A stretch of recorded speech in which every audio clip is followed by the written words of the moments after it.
my name is Mihir Joshi. And my name is John Madland. And for our project, we did a Terrella Aurora experiment. A technical demonstration of charged particle shielding for space exploration. In 2010, the President of the United States suggested that by 2030, we would be able to send a manned mission to Mars. A current major issue with the exploration of Mars is the levels of radiation. Our project focuses on the main type of radiation, solar radiation.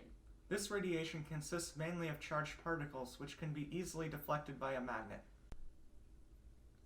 To make our project on Earth, we needed to find a way to simulate the vacuum of space on Earth. To do this, we used a two-stage 8 CFM vacuum pump, and we used a homemade vacuum chamber. To simulate the sun, we used a thermionic cathode which we heated with a small transformer. To accelerate the electrons and charged particles from this cathode, we used this larger transformer which puts out 9,000 volts. We currently limited the output to 5 milliamps to keep it safe. We also needed to simulate Mars.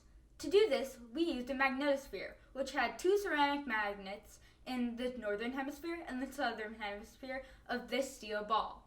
This whole mechanism that we built is called a Terrella. As you can see here, this is our vacuum pump, and that leads to our homemade vacuum chamber, which consists of a cooking pot and a silicone seal. We have two valves right here. This one is to release the pressure, and this one is to control the vacuum flow. This gauge tells us how strong the vacuum is. However, we usually have an acrylic lid on top of it to seal the vacuum, but we took it off for the video. This power supply we built here is used to heat up this filament and also used to attract the electrons to the ball from the filament. This is our magnet shield. This would be placed in Mars' orbit to deflect the charged particles.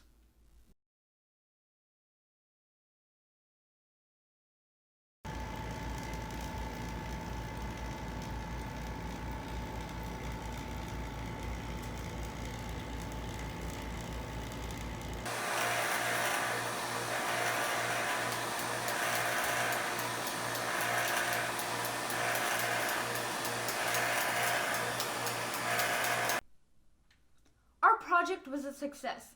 Not only was our hypothesis right, but we were able to identify a distance that would give us an optimum protected area on the surface of Mars.